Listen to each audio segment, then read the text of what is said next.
John Lusk here of Lusk Archery Adventures. Series testing, successful hunting.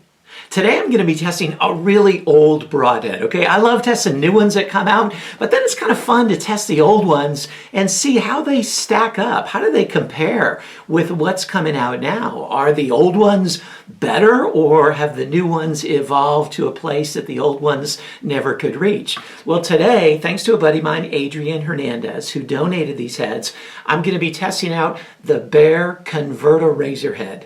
Now, that's kind of cool to think about. I used to hunt with these when I was just a kid, okay? Back in Honey Island Swamp in Louisiana. This is what I used to chase hogs. Now, I don't remember the Converta part of it in the name. I just remember the Razorhead, but this is the Converta-Razorhead that he sent me. And these are 150 grains, and I'm going to be testing it without the bleeders per his request. So let's zoom on in here and check out this head and go through some of the design features and specifications. Then I'm going to put it to the test using all of my protocol for 2022. I'm using my Bowtech SR6 set at 72 pounds and Bishop FOC King arrows for most of the shots, but then the Bishop Fad Eliminator for the really hard impact shots. And for a detailed description about all the tests that I do, as well as to see the scores on each of the categories for the broadheads, read the description right below this video. It's right below the YouTube video. They have a description,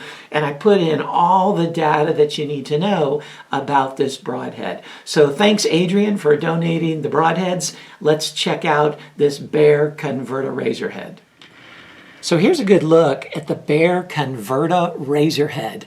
Okay, you'll notice it has a slit in the middle and it can be used with bleeders, but Adrian, the guy that donated the heads to me, just wanted it tested as a two-blade. And this is the 150 grain version, and it weighs 150 grains even without any bleeders in there. The overall length is 2.4 inches extending beyond the arrow, and the cutting diameter is 1 1/8 inches. And the blades at their maximum thickness are 0.045 inches thick, and they're welded together. The ferrule, let me pull this apart so you can see it. The ferrule here is aluminum, and then the blades, so that whole portion, the whole threaded portion, and I don't know how far it goes up inside the body of the broadhead, is aluminum, and then the blades are some sort of a stainless steel.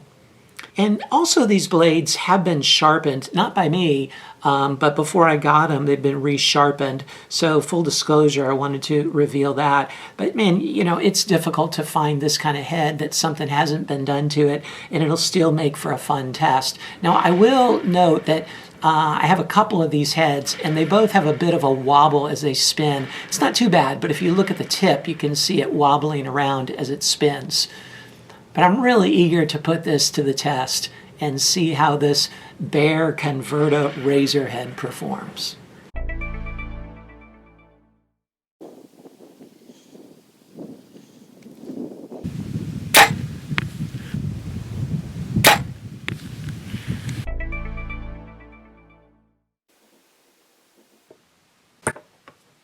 .225.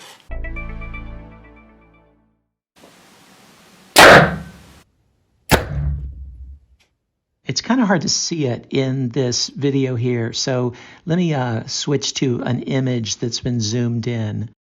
It penetrated 6 inches.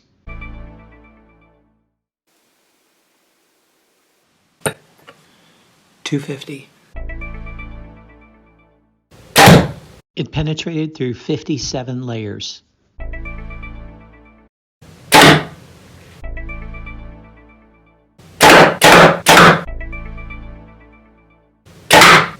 Here's the head after going through the MDF 3 times and then the steel plate twice. And you can see it's in very good condition. I mean, it spins true and the edges are in really great shape. It definitely has some cosmetic damage just because of the paint and everything on it, but it held up really well. And then the holes you can see they're small holes. That's what you would expect from a small diameter 2-blade head, but you know, decent at the same time. And now it's on to the concrete.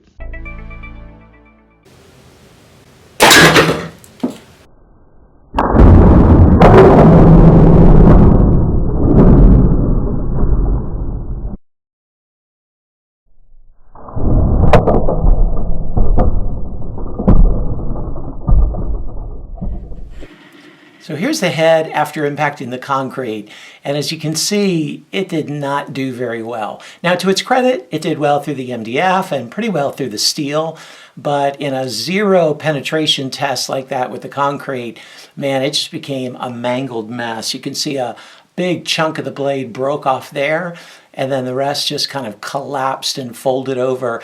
And it's not surprising, just with its design, as you look at it, relatively thin blades, pretty long and vented, they're just not going to do well on a really hard impact or zero penetration test like that. So what did you think of the Bear? Hey, it performed fairly well, right? I mean, really, overall score-wise, it's like middle of the pack, okay? In the grades that I give it, it got 7 golden arrows, scored like 74, something like that, which is like a C. It's like a middle of the pack, you know, just like a 100-point scale in school. But you go through the score sheet that I list there again in the description below the video, and you can see how it performed in the areas that matter to you the most. But it's good to see that that an old tried and true head like this still can hold its own. At the same time, I do want to note that there have been a lot of good innovations and evolutions in broadhead design and materials and specifications since this head first came out. And I do think that while this can certainly get the job done, I think there are better options out there as well.